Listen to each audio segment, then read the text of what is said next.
నమస్తే, good morning అందరికీ. మరి కాసేపట్లో ఖమ్మం బయలుదేరుతా ఉన్నాం. ఖమ్మంలో ఉన్నటువంటి ఖమ్మం పట్టణంలో సర్వే నెంబర్ 147, 148, 149లో భూదాన్ భూములకు సంబంధించినటువంటి వ్యవహారంలో పేదల ఇళ్లను కూల్చారు, పట్టబగటీలి 2000 మంది పోలీసులను పెట్టి పేదల ఇల్లు కూల్చారనేటువంటి ఆరోపణలు రాష్ట్ర ప్రభుత్వం మీద, పోలీస్ శాఖ మీద ఉన్నాయి. అటు పేదవాళ్ళు చెప్తున్నటువంటి అంశం ఏంటంటే, మేము గత కొన్ని సంవత్సరాలుగా ఇక్కడ నివాసం ఉంటున్నాము, మాకు క్లియర్గా భూదాన్ బోర్డు పట్టాలున్నాయి అనేటువంటి మాట వాళ్ళు చెప్తా ఉన్నారు. సో మరి ఇంతకు ఈ వ్యవహారం ఏంది ఒక్కసారి మనం పరిశీలన చేసుకున్న తర్వాత సో వాస్తవాలు ఏందో మనం ఖచ్చితంగా చెప్పాలి ప్రజలకి. ఈ ఖమ్మం భూముల లొల్లికి సంబంధించి బీజం ఎక్కడ పడ్డది, ఎవరెవరు దీని వెనకాల ఉన్నారు, దాని వివరాలు ఏంటి ఒక్కసారి మనం చూసే ప్రయత్నం చేద్దాం. పెన్ని ఖమ్మంలో చాలామంది నాయకులు, కేటీ రామారావు గారు, ఆ తర్వాత ఇంకా చాలామంది పోయి ఈ భూములలోనే మీకు ఇండ్లు కట్టిస్తాం, ఈ భూములలోనే మిమ్మల్ని గృహప్రవేశం చేయిస్తామని కేటీ రామారావు గారు హామీ ఇచ్చారు. మిగతా పార్టీల నాయకులు కూడా అక్కడ లొల్లి పెడతా ఉన్నారు. ఒక కాంగ్రెస్ తప్ప అందరు కూడా అడిగిపోయారు, పోయి మేము పేదలకు అన్యాయం జరిగితే చూస్తూ ఊరుకోమనే మాట చెప్పారు. అసలు జరిగిన అన్యాయం ఏంది, ఎక్కడ జరిగింది, అసలు దీనికి మూల కారకులు ఎవరు, ఈ లెక్క స్పష్టత మనకు ప్రజల్లోకి రావాలి. ఖమ్మం పట్టణ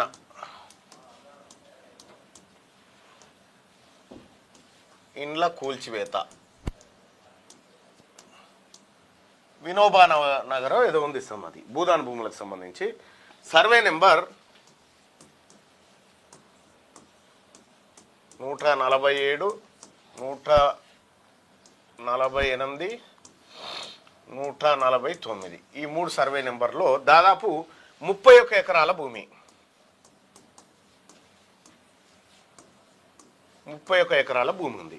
ఈ 31 ఎకరాల భూమిలో కొంతమంది 15 ఏళ్ళ నుంచి, కొంతమంది 10 ఏళ్ళ నుంచి, కొంతమంది 20 ఏళ్ళ నుంచి అక్కడ కొంతమంది నివాసం ఉంటున్నారు. అక్కడ నివాసం ఉంటున్నటువంటి క్రమంలో ఈ క్లారిటీ మనకు లేకుండా మనం దాని గురించి మాట్లాడొద్దు అనేటువంటి ఉద్దేశంతో వీటికి సంబంధించి కొంత క్లారిటీతో మాట్లాడాలని ఇక్కడికి రావడం జరిగింది. సో ఇక్కడ 31 ఎకరాల భూమి, ఈ 31 ఎకరాల భూమిలో 2023 నాటికి అక్కడ ఇండ్లు ఎవరైతే ఉన్నాయో, అక్కడ ఇండ్లు నిర్మించుకొని ఎవరైతే ఉన్నారో వాళ్ళు ఏం చేసిరంటే అక్కడ హైకోర్టును ఆశ్రయించారు. ఏమని, మాకు ఫెసిలిటీస్ కావాలని పోయారు కోర్టుకు. పోయిన పంచాయతీ ఇది ఫెసిలిటీస్ కావాలని కోర్టుకు పోతే వెంటనే కోర్టు ఏం చేసిందంటే వాళ్ళకు కనీస సౌకర్యాలు కల్పించండి అని చెప్పింది. చెప్పిన తర్వాత ఆ రోజు తహసీల్దార్గా ఉన్నటువంటి శ్రీనివాస్ అనేటువంటి వ్యక్తి, ఆ రోజు కలెక్టరు, వీళ్ళందరూ కలిసి ఏం చేసిరంటే వీళ్ళకి సౌకర్యాలు కాదు ఇవ్వాల్సింది, అది భూదాన్ భూమి, భూదాన్ భూమిలో వీళ్ళు అక్రమంగా ఇల్లు కట్టుకొని ఉన్నారు. సో ఆ భూమి పైన వీళ్ళకి ఎలాంటి హక్కు లేదు అనేటువంటి మాట క్లియర్గా రాష్ట్ర ప్రభుత్వం కౌంటర్ వేసింది. ఎక్కడ, హైకోర్టులో వేస్తే హైకోర్టు ఏం చెప్పిందంటే ఆల్రెడీ ఇల్లు కట్టుకొని ఉన్నారు కాబట్టి మానవతా దృక్పథంతో వాళ్ళని అక్కడ నివాసితులుగా గుర్తించి సౌకర్యాలు కల్పించండి అని చెప్పి ఆదేశించింది. ఆదేశించిన తర్వాత అక్కడ 2023 నాటికి ఎవరికైతే నివాసాలు ఉన్నాయో వాళ్ళకి సౌకర్యాలు ఇవ్వమని చెప్పి కోర్టు చెప్పింది. కోర్టు చెప్పిన తర్వాత అయిపోయిన తర్వాత మళ్ళీ ఏం చేశారు, ఇందులో ఉన్నటువంటి 3-4 10 మంది దాకా వీళ్ళు ఏం చేశారు, మళ్ళీ కోర్టుకు పోయి మమ్మల్ని శాశ్వత నివాసాలుగా గుర్తించండి ఇక్కడ అని పోయారు. శాశ్వత నివాసాలుగా మా ఇండ్లను గుర్తించండి అని పోయిన తర్వాత ఏమైంది, ఆ కోర్టు ఏం చేసింది, కేసు నడిపించింది. నడిపించి మొన్న ఫిబ్రవరిలో ఈ నెలనే 20 తారీఖు 22 తారీఖు ఒక ఆర్డర్ వచ్చింది. ఏమన్నా ఆర్డర్ వచ్చింది, లేదు గుర్తించడానికి వీల్లేదు. అసలు తహసీల్దారు దీంట్లో కౌంటర్ వేసింది, కానీ తహసీల్దార్కి భూదాన్ భూముల మీద పర్యవేక్షణ హక్కులు చాలా తక్కువ ఉంటాయి, అతనికి అధికారాలే లేవని ఫస్ట్ వాళ్ళకి ఆ ఫేవర్గా ఆర్డర్ ఇచ్చింది అక్కడ ఉన్నటువంటి వాళ్ళకు. ఆ తర్వాత ఏం చేసింది 2026 ఫిబ్రవరిలో ఏం చేసింది, మీకు ఇవ్వమట్లా అని చెప్పింది, మీకు శాశ్వత నివాసాలుగా గుర్తించమని చెప్పి ఇయ్యము అని చెప్పడంతో కోర్టు వాటిని శాశ్వత నివాసాలుగా గుర్తించలేదు కాబట్టి ఏం చేసింది, వెంటనే ప్రభుత్వం రంగంలోకి దిగి జేసీబీలు పెట్టి నేలమట్టం చేసేసింది. ఇది కోర్టు ఉత్తర్వు మేరకు రాష్ట్ర ప్రభుత్వం తీసుకున్నటువంటి నిర్ణయం. ఇక్కడ మరి పంచాయతీ ఏంది, ప్రభుత్వం చేసిన చర్యను సమర్థిస్తావా మల్లన్న? నెవర్. అది కాదు అసలు విషయం ఏంది పాయింట్. ఇక్కడ 2023 వరకు కొన్ని నివాసాలు ఉన్నాయి. అయితే కొంతమంది అక్రమార్కులు బీఆర్ఎస్ పార్టీ హయాంలో ముగ్గురు నాయకులు ఏం చేశారు, భూదాన్ బోర్డులో పనిచేస్తున్నటువంటి ఒక వ్యక్తిని పట్టుకొని నకిలీ పట్టాలు తయారు చేసి 2023 తర్వాత పేదోళ్ళకు అమ్ముడు స్టార్ట్ చేశారు. చేసుడుతోటి పేదోళ్ళు అక్కడ మళ్ళా నిర్మాణాలు చేసుకోవడం స్టార్ట్ చేశారు. ఈ 2026 ఫిబ్రవరిలోకి వచ్చిన తర్వాత ఇటీవల ఆ ముగ్గురిని పోలీసులు అరెస్ట్ చేశారు. నకిలీ పట్టాలు ఇచ్చారు, భూదాన్ భూముల విషయంలో పేదల్ని మోసం చేసిరని చెప్పి ఇవ్వడం జరిగింది. ఇక్కడ దీంతో ఏమైంది, రాష్ట్ర ప్రభుత్వం 2023 తర్వాత కట్టినటువంటి ఇళ్లను నేలమట్టం చేసింది, కొత్తగా ఏర్పడినటువంటి కాలనీలను నేలమట్టం చేసింది. ఇది జరిగినటువంటి ఫ్యాక్ట్. దీనికి సంబంధించి చాలా మంది మీడియా సంస్థలు, చాలా మంది ప్రతిపక్ష నాయకులు కూడా ఇది మంత్రి అనుచరుల కన్నుబడ్డది, దీని వెనకాల మంత్రి ఉన్నాడు, లేకపోతే దీన్ని ఒక రాజకీయంగా చూసేటువంటి ప్రయత్నం చేశారు. సో ఇది రాజకీయమా, లేకపోతే కోర్టు పాలసీయా, లేకపోతే పోలీసుల తీరా, లేకపోతే ప్రభుత్వ వైఖరి ఇట్లా ఉందా అనేది పక్కకు పెడితే అల్టిమేట్గా నష్టపోయింది 2023 తర్వాత నకిలీ పట్టాలు కొనుక్కొని నష్టపోయినటువంటి వాళ్ళు ఎవరైతే ఉన్నారో వాళ్ళు ఒరిజినల్గా ఇప్పుడు బాధితులు. మరి వీళ్ళని బాధితులుగా తయారు చేసింది ఎవరు? గతంలో టిఆర్ఎస్ పార్టీ అధికారంలో ఉన్నప్పుడు, బీఆర్ఎస్ అధికారంలో ఉన్నప్పుడు ఆల్రెడీ బుల్డోజర్లకు కిరాయి డబ్బులు కూడా ఇచ్చేసింది కేసీఆర్ గవర్నమెంట్ కూల్చమని. బుల్డోజర్లకు ఇచ్చేసింది ఆల్రెడీ. ఆ రోజే కూల్చేటోళ్ళు. కానీ కోర్టు తీర్పు అక్కడ ఉన్న వాళ్ళని డిస్టర్బ్ చేయకండి, సౌకర్యాలు కల్పించండి, తహసీల్దార్కు అధికారాలు లేవని చెప్పడంతో ఆగిపోయింది. సేమ్ దాన్ని వాళ్ళు ఇప్పుడు కొనసాగించారు కోర్టు ఆర్డర్ చేతిలో పెట్టుకొని. ఇది జరిగినటువంటి ఘటన.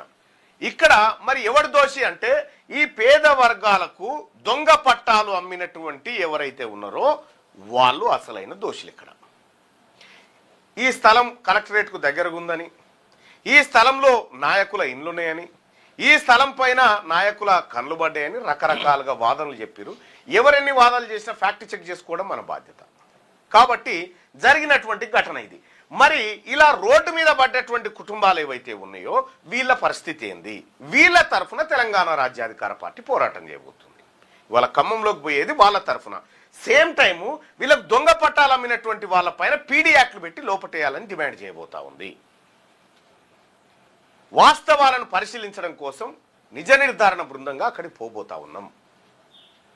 అక్కడ ఉన్నటువంటి సమస్యలు మాట్లాడతాం, బాధితులతో మాట్లాడతాం, అధికారులతో మాట్లాడతాం. ఇది జరిగినటువంటి కథ.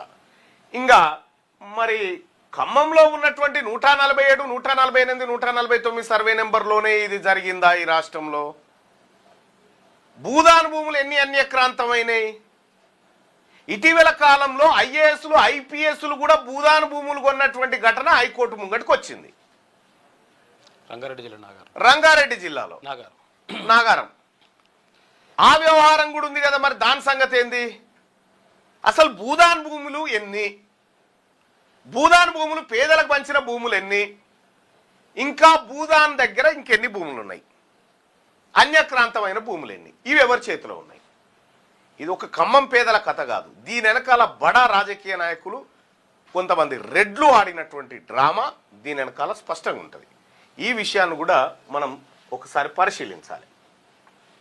మీ అందరికీ తెలుసు 1958లో వినోబా గారు భూదాన్ పోచంపల్లికి వచ్చినటువంటి సందర్భంలో భూమి లేని పేదలకు సంబంధించి ఒక యాక్ట్లు తీసుకొచ్చారు అనుకో అప్పుడు.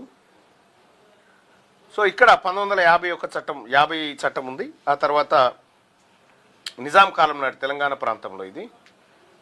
ఇక మొత్తం భూదాన్ భూములు ఎన్ని ఉండాలి, ఎన్ని ఉన్నాయి అనేది ఒకసారి చూస్తే తెలంగాణలో భూదాన్ భూముల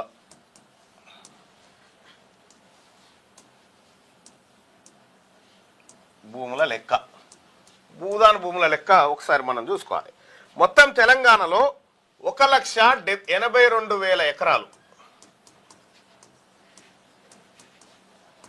ఇది వివిధ భూస్వాములు పేదవాళ్ళు చేసుకొని బతకడం కోసం భూదాన్ భూమికి దానం ఇచ్చినటువంటి భూములు ఇవి. 1,82,000 ఎకరాలు. దీనికి 1951 ఏప్రిల్ 18, 1951లో ఈ ఉద్యమం ప్రారంభమైంది. 1,82,000 ఎకరాల ల్యాండ్ బ్యాంక్ జమ అయింది. దీంట్లో ఈ భూమిని, ఈ భూదాన్ భూముల్లోకి నిజాం నవాబు కూడా ఏం చేసిందంటే 14,000 ఎకరాల భూములను నిజాం నవాబు భూదాన్ పేదల కోసం ఇచ్చిండు.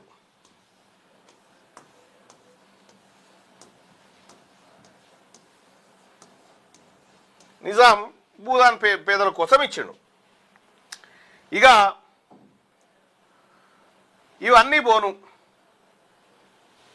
మొత్తం ఎంత పంపిణీ చేసిరంటే ఈ 1,82,000 ఎకరాల్లోంచి 1,14,000 ఎకరాల భూములు పంపిణీ చేసిరు.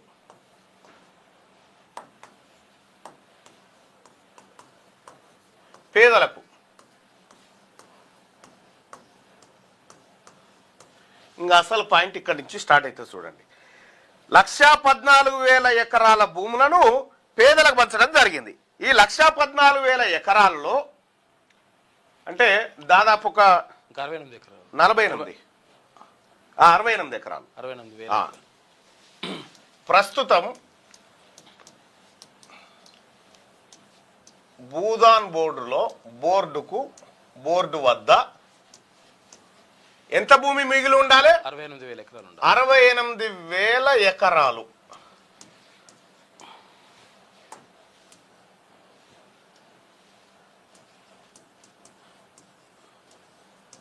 మిగులు ఉండాలి. ఇప్పుడు ఉండాలి. ప్రెసెంట్గా 68,000 ఎకరాల భూములు ఉండాలి. కానీ ఇప్పుడు ఎంత ఉంది ఎరికేనా? పంపిణీకి సిద్ధంగా ఉన్న భూమి ఎంత అంటే ఈ 68,000 ఎకరాలు పోయి 341 ఎకరాలు మిగిలింది. బాగానే మిగిలింది. 341 ఎకరాలు మిగిలింది. ఈ 68,000 ఎకరాల్లోంచి 341 ఎకరాలు తీసేస్తే ఎంత వస్తుంది చూడండి. 67,749 ఎకరాలు. 67,739 ఎకరాలు. 67,739 ఎకరాల భూమి మాయమైంది. ఓకే.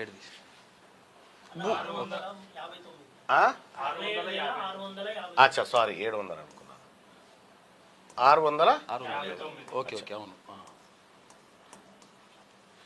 67,659 ఎకరాల భూమి మాయమైపోయింది. ఎటు పోయింది ఈ భూమి? ఈ భూమి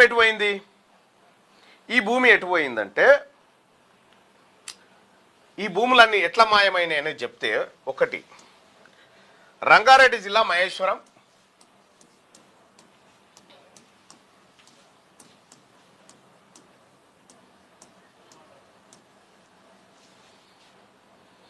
మహేశ్వరంలో నాగారం అనేటువంటి విలేజ్. ఇక్కడ ఇది అత్యంత ఖరీదైంది. Survey number 194, 195. ఐఏఎస్ ఐపీఎస్ ఉన్నారు ఇలా. ఈ 194, 195 సర్వే నెంబర్లో భూదాన్ భూములను కబ్జా పెట్టింది ఎవరా అంటే ఐఏఎస్ ఆఫీసర్లు, ఐపీఎస్ ఆఫీసర్లు. ఇక అబ్దుల్లాపూర్ మెట్టు ఇది ఒకటి. 2 అబ్దుల్లాపూర్ మెట్,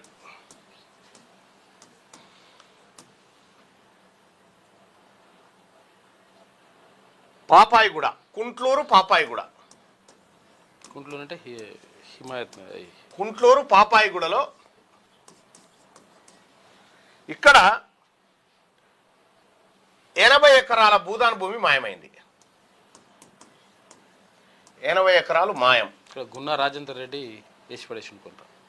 దీన్ని ఈ భూముల మాయాజాలం వెనుక గున్నా రాజేందర్ రెడ్డి హస్తం ఉంది. వీళ్ళే రెడ్లు వెలమలు ఐఏఎస్లు ఐపీఎస్లు వీళ్ళే. ఇంకా ఇది కాకుండా మేడ్చల్ మల్కాజ్గిరి గట్కేసర్ కీసర పరిసర ప్రాంతాల్లో కూడా ఉన్నాయి. నాగారం భూకుంభకోణం సంగతి మీ అందరికీ తెలుసు.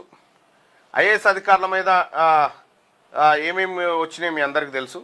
ఇట్లా మొత్తం ఇట్లా రెడ్లు అధికారులు రాజకీయ నాయకులు కలిసి దాదాపుగా 67,659 ఎకరాలు మింగిరు భూదాన్ భూమి. భూదాన్ దగ్గర మిగిలింది ఇప్పుడు 341 ఎకరాల భూమి. ఈ భూదాన్ భూములను ఎవరు పర్యవేక్షిస్తున్నారంటే ఏం పేరు భూదాన్ బోర్డు చైర్మన్ రాజేందర్ రెడ్డి, గున్నా రాజేందర్ రెడ్డి. ఓ రెడ్డి గారు ఇప్పుడు భూదాన భూముల పరిరక్షకుడు ఉన్నాడు. అంటే పులి మేకల కావాలన్నట్టు. వీళ్ళు 31 ఎకరాలలో పేదవాడు ఇల్లు కట్టుకుంటేనేమో హైకోర్టు ఆర్డర్ తీసుకొచ్చి బరా కూల్చేసారు కదా. మీ 67,659 ఎకరాల భూమిని మింగిన దొంగల సంగతి ఏంది? ఇది తేలాల్సినటువంటి లెక్క. ఇది తెలంగాణ రాష్ట్రంలో ఇంతకు మించిన భూదోపిడి ఇంకేమైనా ఉందా?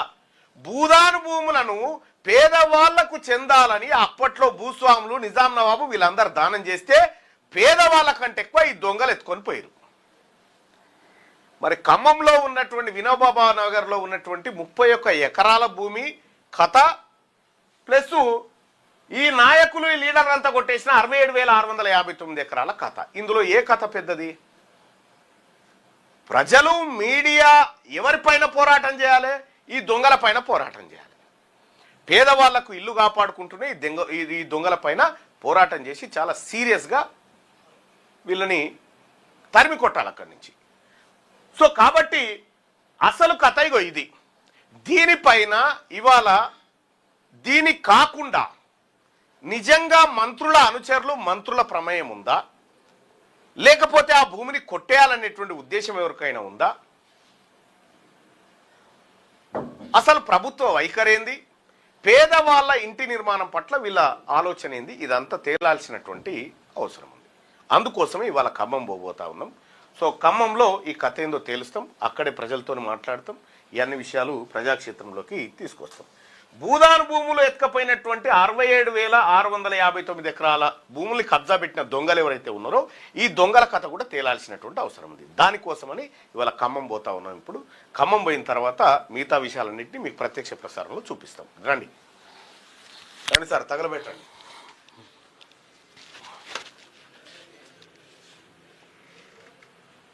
నమస్కారం.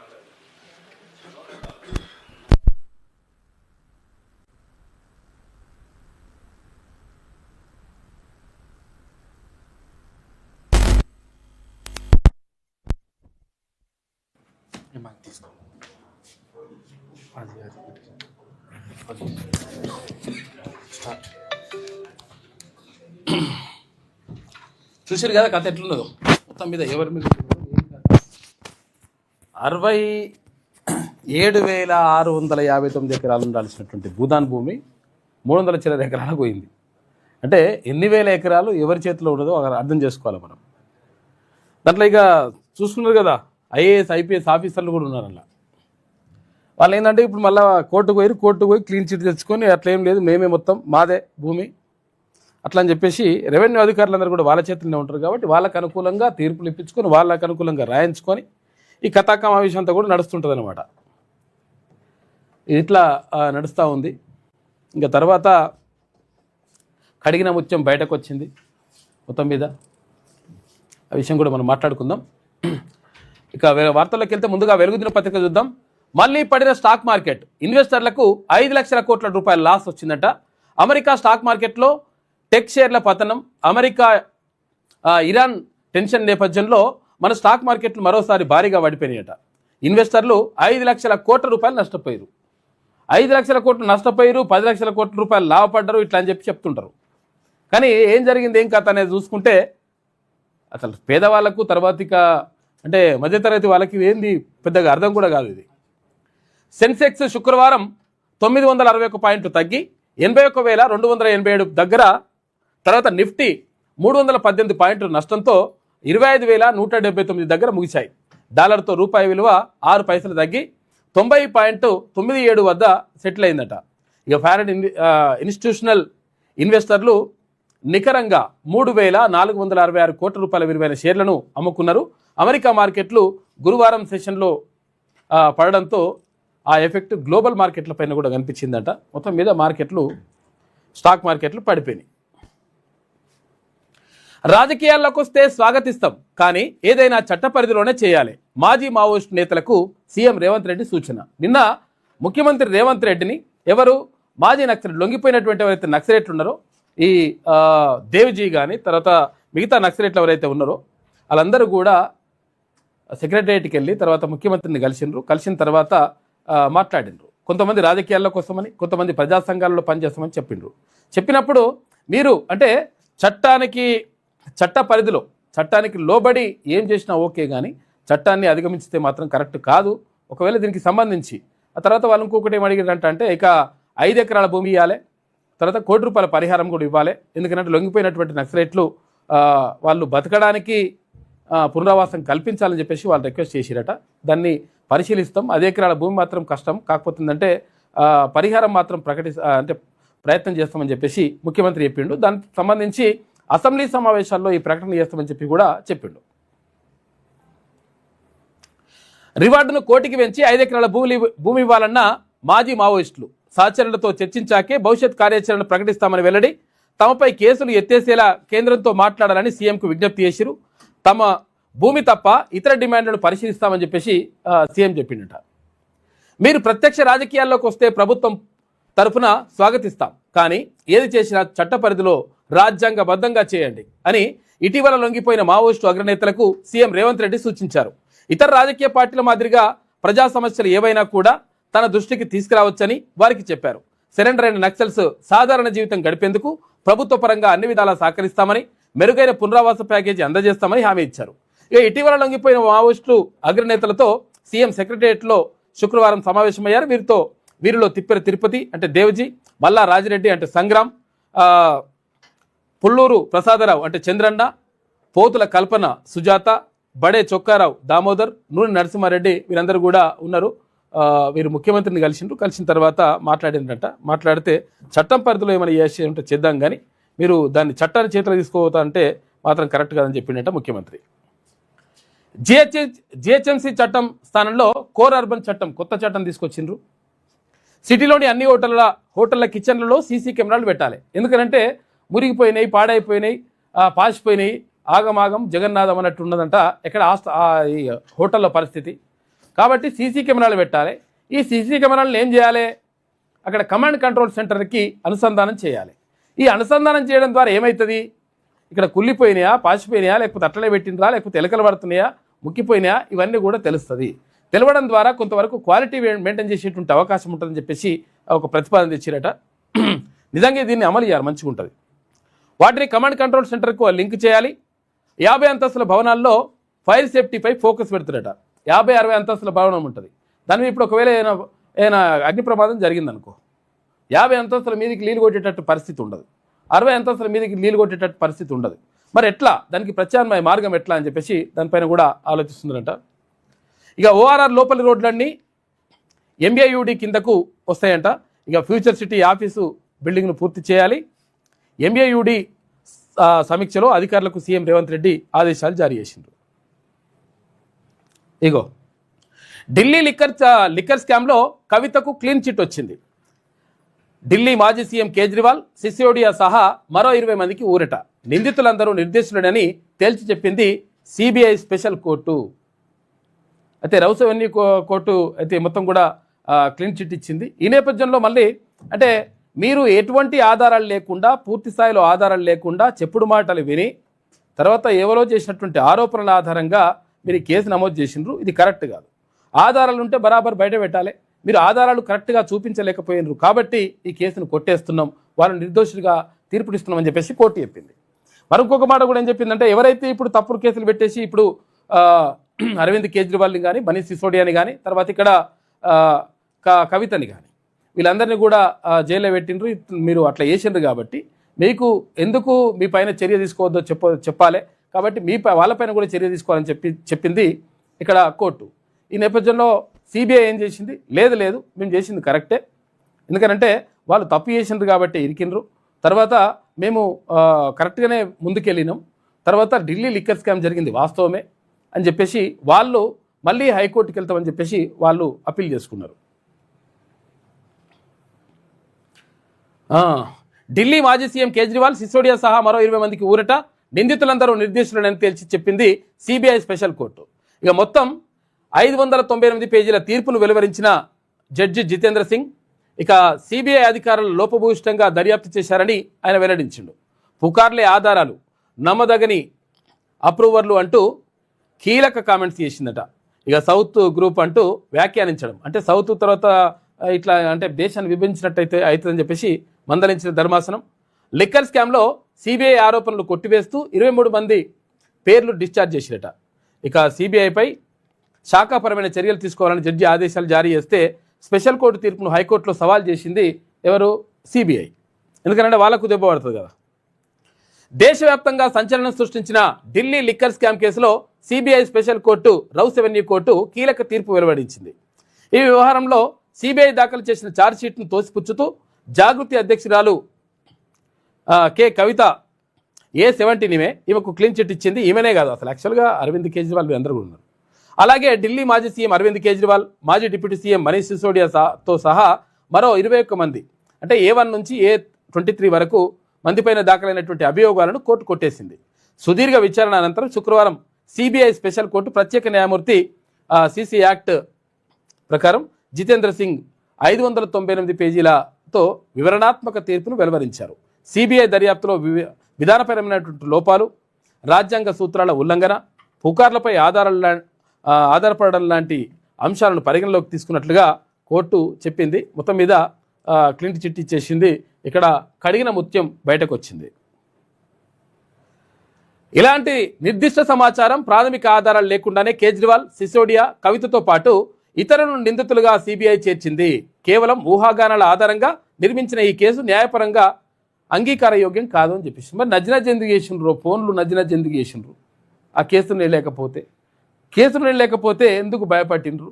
కేసును లేకపోతే ఫోన్ నెంబర్లు ఒక్కసారే అంటే రోజుకో ఫోన్ ఎందుకు మార్చిండ్రు, ఫోన్ నెంబర్లు ఎందుకు మార్చిండ్రు, ఇవన్నిటిపైన కూడా మరి తెలవాల్సి ఉన్నది. ఇంకా విషయం ఏంటంటే అసలు యాక్చువల్గా కొన్ని జరుగుతూ ఉంటాయి ఇట్లా. ఒక రాజ్యాంగబద్ధ పదవి నిర్వహిస్తున్న కేజ్రీవాల్ లాంటి వ్యక్తిని నిర్దిష్ట సమాచారం లేకుండా కేసులో నిందితుడిగా చేర్చడం రూల్ ఆఫ్ లాకే విరుద్ధం. నిజంగా కూడా పాపం కేజ్రీవాల్ అనవసరంగా, కేజ్రీవాల్ కానీ తర్వాత ఇక్కడ మనీష్ సిసోడియా కానీ కొంతమంది పాపం వాళ్ళు నిజంగా అన్యాయంగా ఇరుక్కున్నారు దీంట్లో. వాళ్ళకి ఇటువంటి తెలియదు అంటే అసలు యాక్చువల్గా అవినీతి చేయాలి, అక్రమం చేయాలి, అన్యాయం చేయాలి, మోసం చేయాలి అనేటువంటి పాపం భావజాలం ఉన్నోళ్ళు కాదు వాళ్ళు. కేజ్రీవాల్ కానీ తర్వాత ఇక్కడ మనీష్ సిసోడియా కానీ కొంతమంది వల్ల అంటే మనం ఎటువంటి స్నేహం చేస్తామో అటువంటి పరిస్థితులు ఎదురైతాయి అనమాట. కొంతమందితో స్నేహం చేయడం వల్ల ఇప్పుడు అరవింద్ కేజ్రీవాల్ పని అయింది, పాపం అక్కడ మనీష్ సిసోడియా పని అయిపోయింది. విషయం ఏమైంది ఇక్కడ, మేము అందుకనే ఇక్కడ ఈ కేసులో ఇరుక్కోవడం ద్వారానే మేము అక్కడ ఎమ్మెల్యే సీట్లు కోల్పోయినాం, తర్వాత ఎంపీ సీట్లు కోల్పోయినాం, అక్కడ ఢిల్లీలో అధికారాన్ని కోల్పోయినాం అని చెప్పేసి బాధపడ్డాడు, ఏడ్చిండు నిన్న అరవింద్ కేజ్రీవాల్. అప్పుడు ఏడవడానికి తర్వాత ఇక్కడ మనీష్ సిసోడియా తర్వాత జైల్లో ఉండడానికి ఇదంతా కూడా బాధపడడానికి కారణం ఏంటి అంటే కొంతమంది దోస్తానన్నమాట. ఈ దోస్తాన వల్ల చెడు దోస్తాన వరకు చెడు దోస్తాను చేయొద్దురా అని చెప్పేసి అందుకే అంటారనమాట. ఏ ఒక్కరూ కేజ్రీవాల్కి వ్యతిరేకంగా ప్రకటన చేయడం కానీ సాక్ష్యాలు సమర్పించడం కానీ చేయనప్పుడు ఆయనే ఈ కుంభకోణానికి పాల్పడ్డారని ఎలా చెప్పగలరని చెప్పేసి సిబిఐ స్పెషల్ కోర్టు చెప్పేసింది. నిన్న అట్లయింది. అయితే లిక్కర్ కేసు వల్లనే బీఆర్ఎస్ ఓడిపోయిందని చెప్పేసి ఇక్కడ నిన్న ట్వీట్ చేసిండు ఎవరు, BRS working president KT Ramarao. Assembly parliament ఎన్నికల్లో నష్టపోయినామని చెప్పేసి కేటీఆర్ అన్నాడు. ఇక కవితకు కోర్టులో న్యాయం జరిగింది, మాపై పెడుతున్న కేసులన్నీ రాజకీయ ప్రేరేపితమే, త్వరలో తేలుతుందని చెప్పేసి కామెంట్ చేసిండు. అయితే ఈయన ఇట్లా చేస్తే లిక్కర్ కేసు వల్ల మేము ఓడిపోయినామని చెప్పేసి ఆయన అంటే లేదు కడిగిన ముత్యంలా బయటకు వచ్చిన లిక్కర్ స్కామ్ తప్పుడు కేసు అని చెప్పేసి కవిత అన్నది. అయితే బీఆర్ఎస్ ఓటమికి ఈ కేసే కారణం అంటూ కేటీఆర్ ట్విస్ట్ ఇస్తున్నారు. పార్టీ తప్పులు, ఆ పార్టీ పెద్దలు అహంకారంతో ఓడిపోయింది.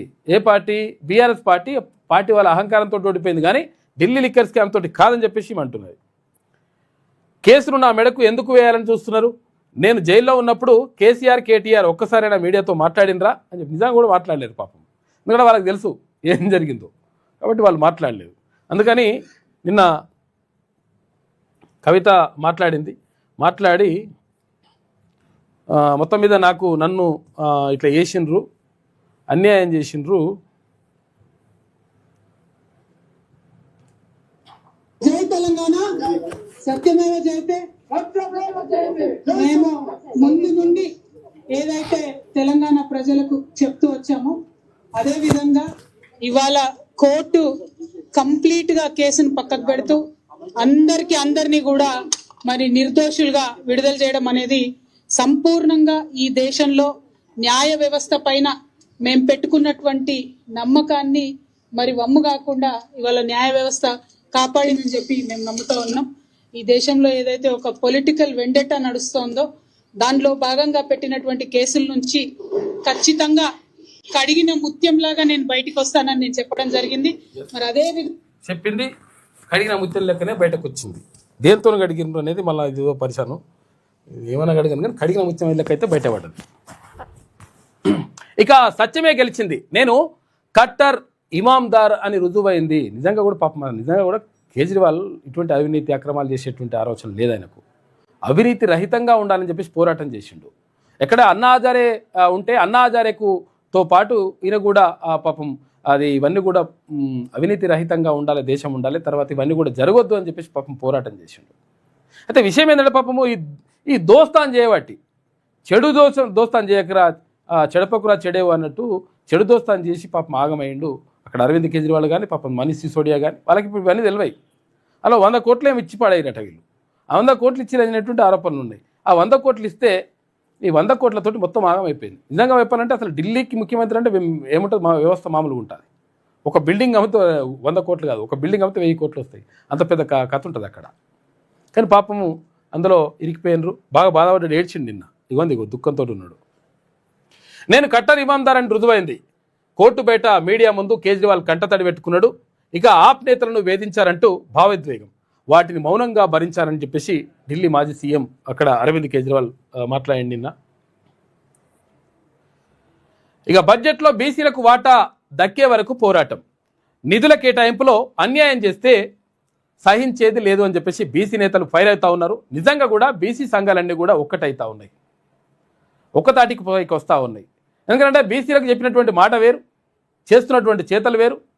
అక్కడ ఏది కామారెడ్డి డిక్లరేషన్లో 42% స్థానిక సంస్థల్లో రిజర్వేషన్ కల్పిస్తాం బీసీలకు అని చెప్పిండ్రు, అవతల పడ్డరు, కల్పించలే. ఇక్కడ విద్యా ఉద్యోగాల్లో 42% రిజర్వేషన్ కల్పించలే. తర్వాత ఇక్కడ కాంట్రాక్టర్లలో ఏవైతే చిన్న కాంట్రాక్టులు ఉంటాయో ఆ కాంట్రాక్టులలో 42% రిజర్వేషన్ కల్పించలేదు. తర్వాత బీసీలకు సంబంధించి ప్రత్యేకమైనటువంటి ఏ కులానికి ఆ కులం కార్పొరేషన్ ఏర్పాటు చేస్తున్నారు, చేయలేదు. కుల భవనాలను నిర్మించలేదు. తర్వాత ఇక్కడ వీళ్ళ విద్యా ఉద్యోగాలకు సంబంధించి అన్ని కూడా భరోసా ఇస్తామన్నారు, ఇయ్యలేదు. కామారెడ్డి డిక్లరేషన్లో ప్రకటించినటువంటి ఏ ఒక్క హామీని కూడా నెరవేర్చలేదు ఇప్పుడున్నటువంటి ప్రభుత్వం. కాబట్టి లెక్క అట్లా నడుస్తూ ఉందన్నమాట. ఏది అంటే మొత్తం మీద దీనివల్ల అంటే అత్యధికంగా ఉన్నటువంటి ప్రజలు అంటే మెజారిటీ ప్రజలకు అన్యాయం చేస్తూ ఉంది ఇప్పుడు ప్రభుత్వం. కాబట్టి 100% మేము పోరాటం చేస్తామని చెప్పేసి బీసీ నాయకులందరూ కూడా ఒక్కతాటిపైకి వచ్చేసి బడ్జెట్లో ఒకవేళ అన్యాయం జరిగితే ఏమని చెప్పారు, బడ్జెట్లో ఏమని చెప్పినారు, ప్రతి సంవత్సరం బడ్జెట్లో బీసీలకు ప్రత్యేకంగా 20,000 కోట్ల రూపాయలు బడ్జెట్ పెడతామన్నారు. 2 సంవత్సరాల్లో ఒక సంవత్సరం 9,000 కోట్లు, ఒక సంవత్సరంలో 11,000 కోట్లు. అంటే 2 సంవత్సరాలు కలిస్తే కూడా 20,000 కోట్లు అవుతుంది. మరి నిజంగా వాళ్ళకి కేటాయించినవి కూడా ఖర్చు పెడుతున్నారంటే ఖర్చు లేదు, మనం లేదు. అందుకనే తీన్మన్మల్లన్ అంటా ఉన్నాడు. తర్వాత బీసీ సంఘాల నాయకులు అంటా ఉన్నారు, ఏమంటున్నారు, ప్రత్యేకంగా ఏది బీసీలకు కూడా సప్లాన్ ఉండాలని. సప్లాన్ ఉంటే ఏమవుతుంది, ఇవేమైనా కేటాయించినవి ఉన్నా కానీ ఆ కేటాయించిన ఖర్చు పెట్టడానికి అవకాశం ఉంటుంది. ఆ ఖర్చు ఒకవేళ ఖర్చు పెట్టలేదు అనుకో ఈసారి ఇప్పుడు ఏం చేసిండ్రు 11,000 కోట్లు అని చెప్పేసి కేటాయించిండ్రు. ఖర్చు పెట్టిందేమో 2,000 కోట్లు, ఇంకా 9,000 కోట్లు ఉంటాయి కదా, మరి ఎట్లా అంటే కథం ఇక అయిపోయింది, మురిగిపోయినట్టే. వేరే వాటికి మళ్ళీ ఇచ్చేస్తారు వాళ్ళకి అవసరమైన దానికి. కాబట్టి ఇట్లా ఒకవేళ మురిగిపోకుండా వేరే దానికి మళ్లించకుండా ఉండాలంటే సప్లాన్ ఉండాలి. సప్లాన్ ఉంటే వచ్చే సంవత్సరం వీటిని క్యారీ ఫార్వర్డ్ చేస్తారు, చేసి అక్కడ ఖర్చు పెట్టాల్సిన అవసరం తప్పకుండా ఉంటుంది. అది ఎస్సీ ఎస్టీలకు సంబంధించి సప్లాన్ ఉన్నది. బీసీలకు కూడా సప్లాన్ కావాలని, తర్వాత బీసీలకు కూడా అట్రాసిటీ కావాలని. ఎందుకంటే ఇష్టం వచ్చినట్టుగా అరే వలసతోనివా ఇట్లా గంగెడ్లోనివా అంటే బీసీలు అంటే మొత్తం మీకు ఇట్లా ఒక అసలు చిన్న చూపు. ఇవన్నీ కూడా పోవాలంటే ఏంటంటే ఎస్సీ ఎస్టీ అట్రాసిటీ లెక్కనే బీసీలకు కూడా అట్రాసిటీ ఉండాలని చెప్పేసి డిమాండ్ నడుస్తూ ఉంది. అయితే ఇదే కాదు, ఇక్కడ కేటాయింపుల్లో కానీ తర్వాత ఇక్కడ ఏది ఇస్తున్నటువంటి పోస్టులు ఏవైతే ఉంటాయో ఏవి నామినేటెడ్ పోస్టులు ఎవరంటే మాకుల పొనికి ఇచ్చేసుకోని చెప్పేసి ఫలానా వర్గానికి నడుస్తూ ఉంది వ్యవస్థ. కాబట్టి అది పోవాలని చెప్పేసి డిమాండ్ చేస్తున్నారు బీసీ నాయకులందరూ కూడా. నిధుల కేటాయింపులో అన్యాయం చేస్తే సహించేది లేదని చెప్పేసి బీసీ నేతలు ఫైర్ అయ్యారు. బీసీ మేధావుల ఫోరం బీసీ పొలిటికల్ ఫ్రంట్ ఆధ్వర్యంలో ఇందిరా పార్క్ వద్ద నిరాహార దీక్ష చేసిండ్రు. మద్దతు తెలిపిన ఎమ్మెల్సీ మధుసూదనాచారి, తర్వాత మాజీ మంత్రి శ్రీనివాస్ గౌడ్ తదితరులు. రాష్ట్రంలోని బీసీలకు బడ్జెట్లో సమాన వాటా దక్కేంత వరకు పార్టీలకు అతీతంగా పోరాటం చేస్తామని పలువురు బీసీ నాయకులు స్పష్టం చేశారు. నిధుల కేటాయింపులో అన్యాయం చేస్తే సహించేది లేదని, న్యాయం కోసం పోరాటం చేస్తామని హెచ్చరించారు. ఈ మేరకు బీసీ మేధావుల ఫోరం రాష్ట్ర అధ్యక్షుడు రిటైర్డ్ ఐఏఎస్ అధికారి Chiranjeevulu, BC political front chairman Balagoni Balaraj Goud ఆధ్వర్యంలో శుక్రవారం ఇందిరా పార్క్ ధర్నా చౌక్ వద్ద నిరాహార దీక్ష చేపట్టారు. ఈ కార్యక్రమానికి ముఖ్య అతిథులుగా ఎంపీ ఈటల రాజేందర్, మండలి ప్రతిపక్ష నేత సిరికొండ మధుసూదనాచారి, మాజీ మంత్రి శ్రీనివాస్ గౌడ్, ఎలికట్టె విజయ్ కుమార్ గౌడ్ హాజరయ్యారు. ఈ సందర్భంగా మధుసూదనాచారి మాట్లాడుతూ బీసీలను పాలకులు ఓటర్లుగానే చూస్తున్నారు తప్ప వాటాదారులుగా గుర్తించలేదని చెప్పేసి అన్నాడు. మధుసూదనాచారి గారు మరి గతంలో మీరు ప్రభుత్వంలో ఉన్నారు, బీఆర్ఎస్ ప్రభుత్వంలో ఉన్నప్పుడు మరి అప్పుడు మాట్లాడలేదు వీళ్ళు. శ్రీనివాస్ గౌడ్ ఉన్నాడు, ఆయన మాట్లాడలేదు.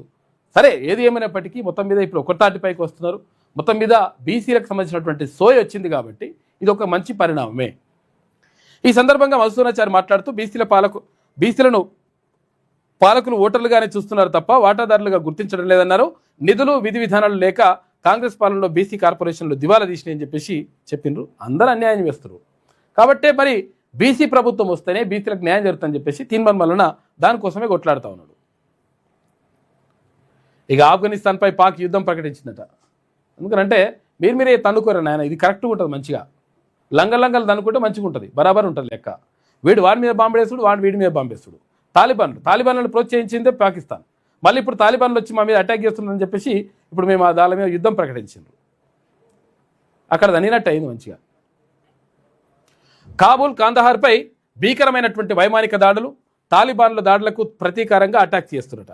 సూసైడ్ స్క్వాడ్ను సిద్ధం చేశామని చెప్పేసి ఆఫ్ఘనిస్తాన్ చెప్తుంది. ఇక మృతులపై 2 దేశాలు విరుద్ధ ప్రకటనలు చేసినాయి. ఆఫ్ఘనిస్తాన్లోనే 133 మందిని చంపేసినామని చెప్పేసి పాకిస్తాన్ అంటుంది. లేదు పాకిస్తాన్లో 55 మంది ఎవరైతే సైనికులు చచ్చిపోయారని చెప్పేసి ఆఫ్ఘనిస్తాన్ అంటుంది. వీళ్ళు చచ్చిపోయినండి వాళ్ళు చచ్చిపోయినండి వీళ్ళు అంటున్నారు. కానీ మరి ఎవరు చచ్చిండి ఏం కథ అనేది ఫుల్ క్లారిటీ రావాలి. ఇంకా అగో అంత లిక్కరే. ఇక ఏపీకి వత్తాసు వలుకుతారా? కృష్ణా బోర్డుకు తెలంగాణ ఘాటు లేఖ రాసింది. ఇక్కడ కృష్ణా రివర్ బోర్డు ఏదైతే ఉందో, కృష్ణా రివర్ బోర్డు కానీ, తర్వాత కేఆర్ఎంపీ కానీ, తర్వాత ఇక్కడ జిఆర్ఎంపీ కానీ, అంటే ఇక్కడ గోదావరి రివర్ బోర్డు కానీ, అయితే ఏం చేస్తున్నాయి ఇవి? అందులో వీళ్ళు మ్యాల్పేట్ చేస్తున్నారు. ఎవరు? ఏపీ నుంచి చేయడం వల్ల ఏమవుతుందంటే మనము లెటర్ రాసినప్పుడేమో కనీసం పట్టించుకుంటలేదు, దాని గురించి ఆలోచిస్తలేరు. మనకు అన్యాయం జరుగుతూ ఉంది, తెలంగాణకు అన్యాయం జరుగుతూ ఉంది, నీళ్ళు ఎత్తుకపోతున్నారు వాళ్ళు. అక్కడ పోతిరెడ్డిపాడు కట్టుకున్నారు, ఇక్కడ ఏదైతే రాయలసీమ లిఫ్ట్ ఇరిగేషన్ పెట్టుకున్నారు, రకరకాలుగా ఇవి కట్టుకుంటా ఉన్నారు. తర్వాత ఇప్పుడు బనకచెర్లు అంటున్నారు, ఇంకో చెర్లు అంటున్నారు. ఇక్కడనేమో ఇవన్నీ కూడా కట్టేసి మొత్తం కూడా తెలంగాణకు అన్యాయం చేస్తూ ఉన్నారు. ఎక్కువ నీళ్ళు వాళ్ళు ఎత్తుకపోతున్నారని చెప్పేసి తెలంగాణ ఎంత మొత్తుకొని ఎన్నిసార్లు లెటర్లు రాసినా కానీ కనీసం పట్టించుకున్నటువంటి కృష్ణా బోర్డు ఇప్పుడేమో ఏపీ లెటర్ రాసింది, వాళ్ళకు అన్యాయం జరుగుతుందంట, వాళ్ళు మిగులు జలాలు వాడుకుంటా అంటున్నారు, మీరెందుకు వద్దంటారని చెప్పేసి ఉల్టా మాట్లాడుతుంది అనమాట. కాబట్టి మళ్ళీ తెలంగాణ ప్రభుత్వం ఒక లెటర్ రాసింది. అరే అట్టెట్లయితుంది, ఒకరికి ఒక లెక్క, ఇంకొకరికి ఇంకో లెక్క ఎట్లా చేస్తారు మీరు, ఇది కరెక్ట్ కాదుగా అని చెప్పేసి తెలంగాణకు అన్యాయం జరుగుతుందని చెప్పేసి ఒక లెటర్ రాసిండ్రు. ఆ రాష్ట్ర అక్రమ ప్రాజెక్టులను పట్టించుకోకుండా మా ప్రాజెక్టులపై అక్కసు చూపుతారా? పోతిరెడ్డిపాడు విస్తరణ, రాయలసీమ లిఫ్ట్ ఇరిగేషన్, హంద్రినివా, తెలుగు గంగ లాంటి ప్రాజెక్టులపై ఎన్నో లేఖలు రాష్ట్ర కానీ పట్టించుకోలేదు. మా లేఖలను ఏనాడు పట్టించుకోలేదు. మా ప్రాజెక్టులపై ఏపీ అభ్యంతరం చెప్పగానే కేంద్రానికి లేఖ రాస్తారా? అయ్యో అట్టట్లయితే మరి ఇది కట్టుకోదని చెప్పేసి అనగానే అబ్బో ఇట్లా ఏపీ అంటున్నది అని చెప్పేసి కేంద్రానికి లేఖ. ఏపీ అక్రమంగా 290 టీఎంసీలు తరలించుకునే ప్లాన్ చేస్తున్నది. ముందు వాటికి అడ్డుకట్ట వేయండి, ఏపీని నిలువరించండి, వెంటనే కేంద్రానికి లేఖ రాయాలని చెప్పేసి డిమాండ్ చేస్తున్నారు. విభజన చట్టంలోని నిబంధనలకు విరుద్ధంగా ఏపీ 47,776.50 కోట్ల ప్రాజెక్టులను చేపట్టినా కనీసం పట్టించుకున్నటువంటి ఏది ఇక్కడ కృష్ణా బోర్డు ఇప్పుడు ఎందుకు ఇట్లా అన్యాయం చేస్తూ ఉందని చెప్పేసి లెటర్ రాసిండ్రు తెలంగాణ నుంచి. ఇక తర్వాత చిలుకూరు ఆలయ ప్రధాన అర్చకుడు సౌందరరాజన్ కన్నుమూసినట్టు మొత్తం చిలుకూరు బాలాజీ అంటే మొత్తం కూడా అక్కడ ఏది పాస్పోర్టు వస్తుంది, తర్వాత ఇంకా ఏదైనా కోరికలు నెరవేరుస్తుందని చెప్పేసి ఒక నమ్మకం ఉంటుంది. దానికి ప్రధానంగా అంటే అక్కడ హుండీ కూడా ఏర్పాటు చేయొద్దు, తర్వాత ఆదాయం ప్రత్యేకంగా ఉండొద్దు, తర్వాత దీన్ని తీసుకుపోయి ఏది దేవాదాయ శాఖలు కలపొద్దు అని చెప్పేసి డిమాండ్ చేస్తూ మా ఆలయాన్ని అట్లా పరిరక్షించుకుంటూ వచ్చిండు సౌందరరాజన్. ఆయన నిన్న చనిపోయిండు. సీఎం రేవంత్ రెడ్డి సంతాపం. ఇక మొయినాబాద్ మున్సిపల్ పరిధిలోని చిలుకూరు బాలాజీ ఆలయ ప్రధాన అర్చకుడు, ఆలయ మేనేజింగ్ డైరెక్టర్ సౌందరరాజన్ 90 సంవత్సరాల నాడు కన్నుమూశారు. వృద్ధాప్య సమస్య కారణంగా శుక్రవారం ఆయన తుదిశ్వాస విడిచిండు. ఇక ఇవాళ నుంచి హెచ్పివి వ్యాక్సిన్ వేస్తారట. 14 నుంచి 15 సంవత్సరాల పిల్లలు ఎవరైతే ఉంటారో వాళ్లకు రాష్ట్ర వ్యాప్తంగా ఏది అమ్మాయిలకు వేస్తారు. సుమారు 3,50,000 మందికి పంపిణీ. బాలికలు ఖాళీ కడుపుతో రావద్దు, తినేసి రావాలే, బలవంతం చేయలేదు, పేరెంట్స్ పర్మిషన్ ఉంటేనే టీకా వేస్తారట. ఇక అజ్మీర్లో మోదీ, కింగ్ కోటిలో ప్రారంభించనున్న మంత్రి దామోదర్ రాజనరసింహ. ఇటు స్కూళ్ళు, అంగన్వాడీలు, పిహెచ్సిల్లో అందుబాటులో టీకాలు ఉంటాయంట. 3 నెలల కొనసాగనున్న స్పెషల్ డ్రైవ్ అని చెప్పేసి ఒక వార్త కనిపిస్తూ ఉంది. ఇది వెలుగులో ఉన్నటువంటి ప్రధాన కథనాలు. అయితే ఒకసారి విజయక్రాంతి చూద్దాం. అంతా నిర్దోషులే. ఢిల్లీ లిక్కర్ స్కామ్ కేసు 23 మంది క్లీన్ చిట్ ఇచ్చేసింది. ఇక ఢిల్లీ రౌస్ అవెన్యూ కోర్టు తీర్పునిచ్చింది. కేజ్రీవాల్, సిసోడియా కవితకు విముక్తి లభించింది. నామినేటెడ్ పోస్టులు ఇంకెప్పుడు? ఉగాది ముందైనా తీపి కబురు వచ్చేనా? ఎదురు చూపులతో ఆశావాహులు ఇదిగో అదిగో అంటున్నారు కాంగ్రెస్ అధిష్టానం. 35 నుంచి 40 వరకు ఖాళీగా ఉన్నాయి నామినేటెడ్ పోస్టులు. మొదటి విడతలో ఒక్క సామాజిక వర్గానికే పెద్దపీట. ఏది రెడ్డిలకే ఇచ్చిండ్రు, మ్యాక్సిమం రెడ్డిలే. కాబట్టి ఇప్పుడు మరి ఎవరికి ఇస్తారు? బీసీలకు ఇస్తారా, ఎస్సీ ఎస్టీలకు ఇస్తారా, ఎవరికి ఇస్తారనే దానిపైన చర్చ జరుగుతూ ఉంది. ఇక తర్వాత శ్రీ యాదగిరిగుట్ట శ్రీ లక్ష్మీనరసింహస్వామి వార్షిక బ్రహ్మోత్సవాల్లో స్వామివారికి పుష్కరంలో చక్రస్నానం నిర్వహిస్తున్నారు అర్చకులు. బ్రహ్మోత్సవాలు జరుగుతూ ఉన్నాయి అక్కడ యాదగిరిగుట్ట దగ్గర. ఇది ప్రభుత్వం కాదు, రియల్ ఎస్టేట్ కంపెనీ. వీళ్ళు మంత్రులు కాదు, రియల్ ఎస్టేట్ బ్రోకర్లు.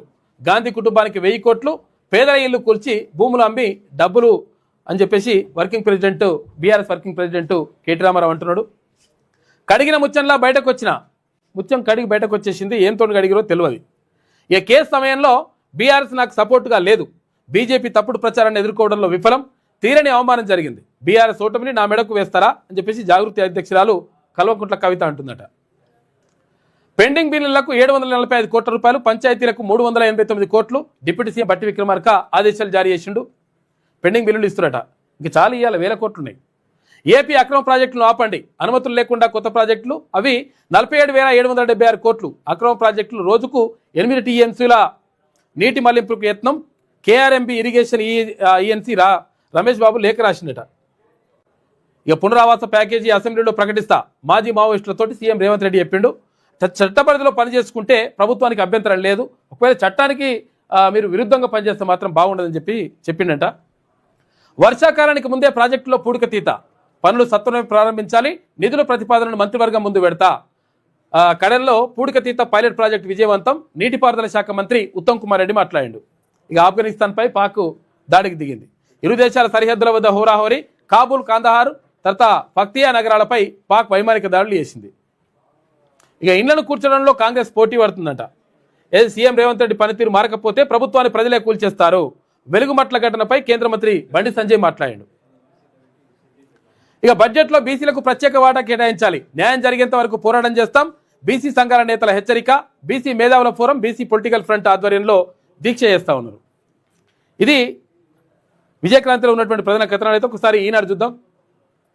కేజ్రీవాల్ కవితకు క్లీన్ చిట్, మనీష్ సిసోడియా మరో 20 మందికి కూడా విముక్తి లభించింది. ఢిల్లీ మద్యం కేసులో రౌస్ ఎవెన్యూ కోర్టు కీలక తీర్పునిచ్చింది. అవి న్యాయ పరిశీలనకు నిలవలేవని స్పష్టీకరణ. కోర్టు వెలుపల కన్నీటి పర్యంతమైండు ఆప్ అధినేత కేజ్రీవాల్. ఇక ప్రత్యేక జడ్జి తీర్పును హైకోర్టులో సవాల్ చేసింది ఏది సిబిఐ.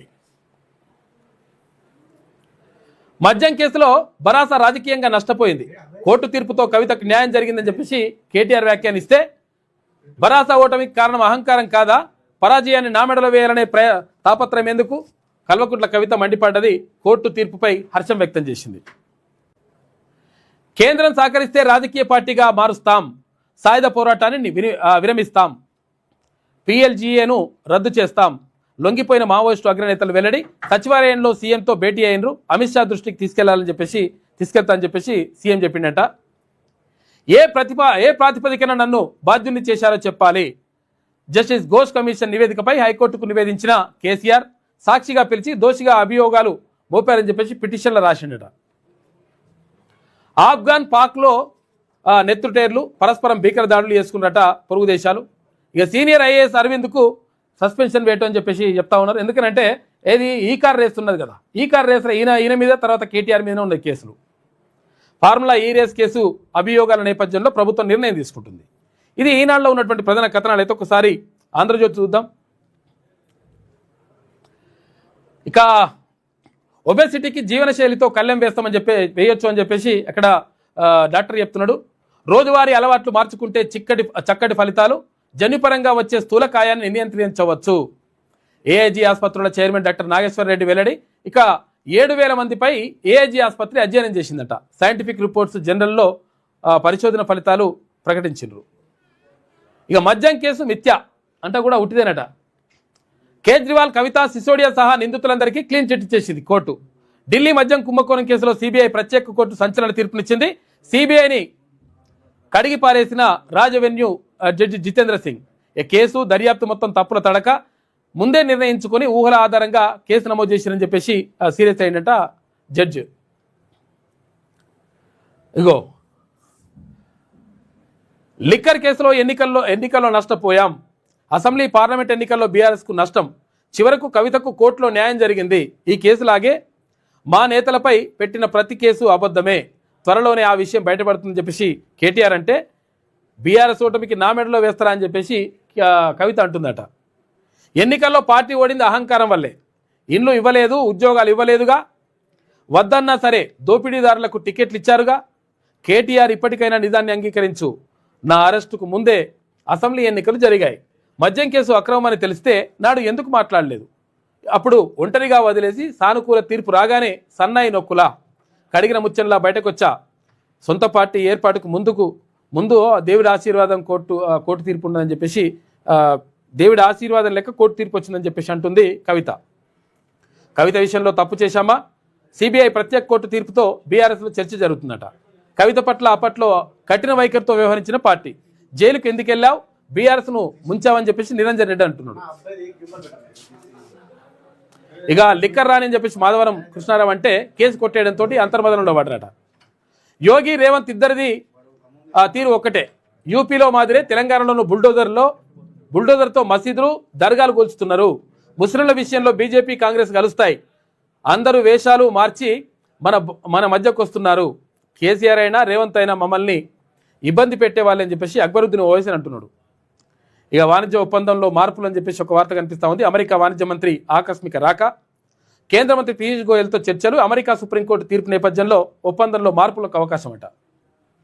ఓట్ల లెక్కింపు తర్వాత వీవీప్యాట్ స్లిప్పులు సరిచూసుకోవచ్చు అని చెప్పేసి కోర్టు అది చెప్తా ఉంది. లెక్కింపు అనంతరం వారం దాకా అవకాశం ఇస్తారట. అభ్యర్థి అందుకు ఫీజు చెల్లించాలి. తమిళనాడులో ఎస్ఐఆర్ విజయవంతమైంది. ఒకే విడత పోలింగ్పై ఆలోచించిన నిర్ణయం. ఎన్నికల ప్రధాన కమిషనర్ జ్ఞానేష్ కుమార్ అంటుండే మంచిది ఒక రకంగా. ఎందుకంటే ఇప్పుడు అలా ఈవీఎంలు మార్పు అటు ఏమైనా చేసినా కానీ ఆ స్లిప్పులు ఉంటాయి కదా, ఆ స్లిప్పులు చూసుకుంటే లెక్క వెళ్ళిపోతుంది. దానికి ఖర్చు పెట్టాలట. ఫిట్నే ఏం కాదు. విడాకులు ఇప్పించండి అని చెప్పేసి ఎవరికి ఇక్కడ విజయ్ ఉన్నాడు కదా, తమిళనాడులో కొత్త పార్టీ పెట్టిండు. ఆ విజయ్కి ఇప్పుడు బాధపడ్డది. కోర్టులో తమిళ హీరో టీవీకే చీఫ్ విజయ్ భార్య సంగీత పిటిషన్ వేసిందట. తన భర్తకు మరో నటితోటి వివాహేతర సంబంధం ఉందని ఆరోపిస్తున్నది. వీళ్ళది 1999లో పెళ్లి అయింది. మానసికంగా చిత్రహింసలు పెట్టారు. పిటిషన్లో వివరించిన సంగీత డిఎంకేలోకి పన్నీర్ సెల్వం. ఇక అసెంబ్లీ ఎన్నికల ముంగిట కీలక పరిణామం జరిగింది. ఉద్యోగుల బిల్లులకు 745 కోట్ల రూపాయలు విడుదల చేసింది. పంచాయతీలకు 389 కోట్లు. డిప్యూటీ సీఎం బట్టి విక్రమార్క ఆదేశాలతో నిధులు విడుదల చేసిన ఆర్థిక శాఖ. పంచాయతీల్లో అభివృద్ధి పనులు బిల్లులు క్లియర్ అవుతున్నాయి. తర్వాత ఇక్కడ చిలుకూరు బాలాజీ టెంపుల్ ప్రధాన అర్చకులు సౌందరరాజన్ కన్నుమూత. చిలుకూరు బాలాజీ ఆలయం ప్రధాన అర్చకుడిగా సర్వత్రా గుర్తింపు. ఇక గుళ్లపై ప్రభుత్వ ఆధిపత్యానికి వ్యతిరేకంగా సుదీర్ఘకాలం పోరాటం చేసిండు ఆయన. ఆధ్యాత్మిక చైతన్యాన్ని విస్తరింపజేశారు. సంతాప సందేశంలో సీఎం రేవంత్ రెడ్డి మాట్లాడాడు. ఇక పాక్ ఆఫ్ఘనిస్తాన్ భీకర ఘర్షణకు దిగినాయి. సరిహద్దుల్లో పాక్ సైనిక స్థావర పోస్టులపై తాలిబాన్లు దాడి చేసిండ్రు. ప్రతిగా కాబూల్, కాందహార్పై పాక్ వైమానిక దాడులు. 55 మంది పాక్ సైనికులను మేము చంపినామంటే లేదు 133 మందిని మేము చంపినామని వాళ్ళు అంటారు. అట్లా ఇక ఇరాన్ అమెరికా యుద్ధ మేఘాలు. వెంటనే ఇజ్రాయెల్ వీడండి సిబ్బందికి అమెరికా ఎంబసీ ఆదేశాలు జారీ చేసిందంట. ఇది ఆంధ్రజ్యోతిలో ఉన్నటువంటి ప్రధాన కథనాలు. అయితే ఒకసారి శనార్థి తెలంగాణ చూద్దాం. టీవీకే చీఫ్ విజయ్కు షాకు. ఇక చెంగల్పట్టు ఫ్యామిలీ కోర్టులో విడాకుల పిటిషన్ వేసింది భార్య సంగీత. నమ్మించి మోసం చేశాడంటూ ఆరోపణ. ఓ నటితో వివాహేతర సంబంధం. 1999లో విజయ్ సంగీత పెళ్లి అయింది. ఇక ఈవీఎం వీవీప్యాట్ స్లిప్లను సరిపోల్చవచ్చు అని చెప్పేసి అంటున్నది. మంచి పని ఇది. అయితే నిజంగా ఒక గొప్ప మలుపు ఇది. ఎన్నికలు ముగిసిన వారం వరకే ఈ ఛాన్స్ ఉంటుందంట. అభ్యర్థులు కొంత రుసుము చెల్లించి ఈ అవకాశాన్ని సద్వినియోగం చేసుకోవచ్చు. ఎన్నికల పారదర్శకత కోసమే ఈ నిర్ణయం తీసుకున్నామని చెప్పేసి సిఈసి జ్ఞానేష్ కుమార్ ప్రకటించాడు. ఇక కాంగ్రెస్ నీచమైన సంస్కృతి. ఢిల్లీకి మూటలు పంపడమే వారి సాంప్రదాయం. కుట్రలు, మత ఘర్షణలే ఆ పార్టీ విధానం. సొంత సీఎం పీఎంల మీద రాళ్లేసుకోవడం వారికే సాధ్యం. మచ్చరేని ప్రధాని నరేంద్ర మోడీ. సబ్కా సాత్ సబ్కా వికాస్ బీజేపీ లక్ష్యం. మోడీ మీద విమర్శలు చేసే ముందు కాంగ్రెస్ తన పరిస్థితిపై ఆత్మపరిశీలన చేసుకోవాలని చెప్పేసి బీజేపీ ఎంపీ రఘునందన్ రావు అంటున్నాడు. చూసుకో, ఇక పల్లెల్లో అక్షరానికి తాళం. చూసుకో, ప్రభుత్వ పాఠశాలను మూసేసే కుట్ర. రేవంత్ సర్కార్ నయా కుట్ర. చదువును సంకనాకిస్తుండ్రు. ఇక పీజీఐ ర్యాంకింగ్స్ కోసం స్కూల్స్ క్లోజ్ చేస్తున్నట. బీసీ బిడ్డలకు విద్య అందని ద్రాక్షే. తెలంగాణలో 5,000 పాఠశాలలకు మంగళం. గతేడాది 2,000 స్కూల్స్లో జీరో ఎన్రోల్మెంట్ ఉన్నది. మరో 3,000కు పైగా పాఠశాలలు విలీనం. విద్యకు దూరంగా పేద కుటుంబాల పిల్లలు. ఇక డ్రాప్అవుట్స్ సంఖ్య పెరిగే ఛాన్స్ ఉందని చెప్పేసి ఒక ప్రత్యేక కథనం కనిపిస్తూ ఉంది. మొత్తం మీద స్కూల్ మూసేస్తారు. కొత్త స్కూల్ కడుతున్నామంటారు కానీ ఒక స్కూల్ కడుతున్నారు, 10 స్కూల్ మూసేస్తారు. ఇక స్వీపర్ జీతం 2 లక్షలు. ఇంజనీరింగ్ జీతం 7 లక్షలు. విద్యుత్ శాఖలో ఉద్యోగులకు అత్యధిక వేతనాలు చెల్లింపట. సీనియర్ ఐఏఎస్కు 1,50,000 రూపాయలే ఉన్నదంట. ప్రతి 4 ఏళ్లకు ఒకసారి వేతన సవరణ వల్లే భారీగా వేతనాలు వస్తున్నాయని చెప్పేసి మొన్న సిఎస్ రామకృష్ణ అన్నాడు. ఆదాయానికి ఎదురు దెబ్బ. దాయాదికి ఎదురు దెబ్బ. ఇది పాకిస్తాన్ తర్వాత ఆఫ్ఘనిస్తాన్ 2 కొట్టుకుంటున్నాయి. మంచిగా యుద్ధం అవుతుంది. గాంధీ సరోవర్ సరే. 4 ఏళ్ల ఫీజు రియంబర్స్మెంట్ ఏది? రిటైర్మెంట్ బెనిఫిట్స్ సంగతి ఏమాయే? రేవంత్ దుర్మార్గాలను రాహులే ఆపాలి. మూసి పునరుజ్జీవం పేరుతో పేదల ఇళ్లను కూల్చేస్తే ఒప్పుకోబోం. పెద్దల జోలికి హైడ్రా ఎందుకు వెళ్ళట్లేదని చెప్పేసి మల్కాజ్గిరి ఎంపీ ఈటల రాజేందర్ అంటున్నాడు. అధైర్యపడకండి, అండగా ఉంటా. దీక్షకు వస్తా. కాళేశ్వరం నీళ్ళొచ్చే వరకు కొట్లాడదాం. మానకొండూరు సిరిసిల్ల నియోజకవర్గంలోని 12 గ్రామాల రైతులకు టీఆర్పీ చీఫ్ మల్లన్న భరోసా ఇచ్చిండు. కాళేశ్వరం ప్యాకేజీ పరిధిలోని 11/6 కెనాల్ పనులు అసంపూర్తిపై 12 గ్రామాల ప్రజల ఆవేదన. మల్లన్నను కలిసిన మద్దతు ఇవ్వాలని చెప్పేసి అభ్యర్థన. సానుకూలంగా స్పందించిండు తీన్మార్ మల్లన్న. కెనాల్ పనుల పూర్తి కోసం ప్రభుత్వంపై ఒత్తిడి తెస్తానని హామీ ఇచ్చిండు. ఇంటర్నేషనల్ సైబర్ క్రైమ్ నిందితుడి అరెస్టు. చెన్నైలో అదుపులోకి తీసుకున్నారు సిసిఎస్ పోలీసులు. ఇక మ్యాట్రిమోనీ పేరుతో పెట్టుబడులు పెట్టించి ₹1 కోటి కొట్టేసినట్ట నిందితుడు ప్రసన్న కుమార్. ఇక వణికిన కోల్కతా. బంగ్లాదేశ్ కేంద్రంగా మధ్యాహ్నం 5.4 తీవ్రతతోటి భూకంపం వచ్చింది. భయంతో ఇండ్లను వీడిరు జనం. 10 కిలోమీటర్లతో లోతులో భూకంపం వచ్చిందంట. భారత్ బంగ్లాదేశ్ సరిహద్దు సమీపంలో జిల్లాలపై భూకంపం ఎఫెక్ట్ పడ్డది. లిక్కర్ కేసులో కీలక పరిణామం. కేజ్రీవాల్ సహా మరో 24 మందికి భారీ ఊరట లభించిందంట. క్లీన్ చిట్ ఇచ్చింది రౌస్ ఎవెన్యూ కోర్టు. ఇది శనార్థిలో ఉన్నటువంటి ప్రధాన కథనాలు. అయితే ఒకసారి గీవేమంటుందో చూద్దాం. ఇక లాస్ట్ వానాకాలంపై ఎల్నినో ఎఫెక్ట్ పడుతుందంట. మే నుంచి ఆగస్టు వరకు వర్షాభావం తక్కువ ఉంటుందంట. వర్షాలు ఉండేయంట. అక్టోబర్ వరకు కొనసాగే అవకాశం అని చెప్పేసి వాతావరణ సంస్థ అంచనా వేస్తుంది. కోహెడ మార్కెట్పై సర్కార్ పంజా. పండ్ల మార్కెట్ తరలింపునకు ప్రభుత్వం నిర్ణయం తీసుకుందట. వివాదాలు లేని 170 ఎకరాల్లో అనువైన భూమిని టీజీఐఐసికి బదలాయించిన కాంగ్రెస్ సర్కార్ మార్కెట్ కోసం గుట్టల భూమి కేటాయించిందట. స్కామ్ మాయ, అవినీతి మిథ్య. మద్యం పాలసీ కేసు కొట్టివేసిన సిబిఐ కోర్టు. కేజ్రీవాల్, మనీష్ సిసోడియా, కవిత సహా అందరికీ క్లీన్ చిట్. తీర్పు సందర్భంగా సిబిఐ తీరుపై న్యాయమూర్తి ఆగ్రహం వ్యక్తం చేసిండు. సాక్ష్యాలు లేకుండా ఊహాగానాలతో కేసెట్లు నడిపిరని చెప్పేసి అడిగిందట. ఎప్పటికైనా గెలిచేది న్యాయమే, తాజా కోర్టు తీర్పుతో అదే రుజువైందని చెప్పేసి కేటీ రామారావు అంటున్నాడు. నా నిజాయితీ తీర్పు చాటి చెప్పింది, సత్యమే గెలిచిందంటూ కేజ్రీవాల్ భావోద్వేగం. తీర్పు అనంతరం ఢిల్లీ మాజీ సీఎం కంటతడి పెట్టుకున్నాడు. కడిగిన ముచ్చంలా బయటకు వచ్చారని చెప్పేసి కవిత అంటున్నది. బోగస్ కేసు నాడే చెప్పిన కేసీఆర్ అగో ఇప్పుడు అంటున్నారు. ఇక పర్మనెంట్ టీచర్లు వద్దు, కాంట్రాక్ట్ పద్ధతిలోనే నియమించాలి, పనితీరు సరిగా లేకుంటే తొలగించాలి, ఆరోగ్య సమస్యలున్నా అవకాశం ఇవ్వద్దు, నియామకాలను మండలమే ప్రాతిపదిక, ఇకపై ఉపాధ్యాయుల బదిలీలు ఉండొద్దు, టీచర్లకు ఇప్పటికే జీతభత్యాలు ఎక్కువ, ఫ్యాకల్టీ బాగో ఇవన్నీ పెడుతున్నారని చెప్పేసి అంటున్నారు. ఇది ఇంతవరకు కరెక్ట్ చూడాలి. మరిగా బండెడు చాకిరీ చేస్తుంటే బదనాం చేస్తారా? 2 లక్షలు తీసుకొని స్వీపర్లు 1% పని లేరు, వచ్చే దాంట్లో 3 నెలల జీతం ట్యాక్స్లకే పోతుంది. విద్యుత్ ఉద్యోగులు ఉద్యోగ సంఘాల నేతలు ఫైర్ అవుతురట, మాకు ఎక్కువ జీతం వస్తుంది అంటున్నారని. విద్యా కమిషన్లో విద్యావేత్తలేరి, సీఎం రేవంత్ రెడ్డి సమాధానం చెప్పాలి. ఎడ్యుకేషన్లో PhD పూర్తి చేసిన వారు లేకుండా కొత్త పాలసీ తయారు చేస్తారా అని చెప్పేసి అడుగుతున్నాడు హరీష్ రావు. కేసీఆర్ను దోషిగా చూపించేందుకు కుట్ర, సాక్షిగా పిలిచి దోషిగా నిర్ధారించడం చెల్లదని చెప్పేసి మళ్ళీ కోర్టుకు వెళ్ళిండంట కాళేశ్వరం కేసు మీద కేసీఆర్. కాళేశ్వరం ఎత్తిపోతల ప్రారంభం అని చెప్పేసి ఇట్లా కాదన్న కాళేశ్వరమే దిక్కయింది, తెలంగాణ నీటి అవసరాలను తీర్చేది అదేనని మరోమారు తేటతెల్లమైందని మంచిగా ఇట్లా పోటు వేసిండు. చిలుకూరు సౌందరరాజన్ కన్నుమూత, బాలాజీ ఆలయ ధర్మకర్తగా సేవలు అందించిండు ఆయన. కేరళ కోసమే ఖమ్మం కూల్చివేతలు అని చెప్పేసి, కేరళకు 1000 కోట్లు ఇవ్వడానికి ఖమ్మం కూల్చివేతలు అని చెప్పేసి రాసిండ్రు. కానీ ఇందాక తీర్మానం వలన క్లియర్గా చెప్పేసిండు ఆయన. అంటే మొత్తం మీద అది అంటే గతంలో జరిగింది, బీఆర్ఎస్ హయాంలో కూడా కట్టడాలు కూల్చివేత ఇవన్నీ కూడా జరిగినాయి, కూల్చివేద్దామని కూడా ప్రయత్నం చేసిండ్రు. కాకపోతే ఏంటంటే కొంతమంది బీఆర్ఎస్ నాయకులు 3 కలిసి ఇదంతా కూడా ప్రాటదందా చేసిండ్రు. 2023 తర్వాత వచ్చినటువంటి ఏవైతే కట్టినరో, కొత్తగా నిర్మాణాలు చేసిండ్రో వాటిని కూల్చేసిండ్రు. కాకపోతే ఏది ఏమైనప్పటికీ పేదలకు అన్యాయం జరగొద్దు, ఎవరైతే నిజంగా బడుగు బలహీన వర్గాలు ఉంటారో వాళ్ళకి అన్యాయం జరగొద్దు, కాబట్టి వాళ్ళకి అండగా మేము ఉంటామని చెప్పేసి ఎమ్మెల్సీ తీర్మానం చెప్తా ఉన్నాడు. కాబట్టి దానికోసం అని చెప్పేసి చలో ఇక్కడ ఖమ్మం కార్యక్రమానికి పిలుపునిచ్చిండు. తర్వాత అక్కడ వెళ్ళి నిజ నిర్ధారణ చేయడంతో పాటు తర్వాత ఎవరైతే బాధితులు ఉంటారో బాధితులకు అండగా నిలిచి వాళ్ళకు కొత్త ఇళ్ళు కట్టించడమా, తర్వాత వాళ్ళకు ప్రత్యామ్నాయం చూపించడమా అటువంటి చేయాలని చెప్పేసి డిమాండ్ చేస్తూ ఉన్నాడు తీర్మానం వలన. దానికోసం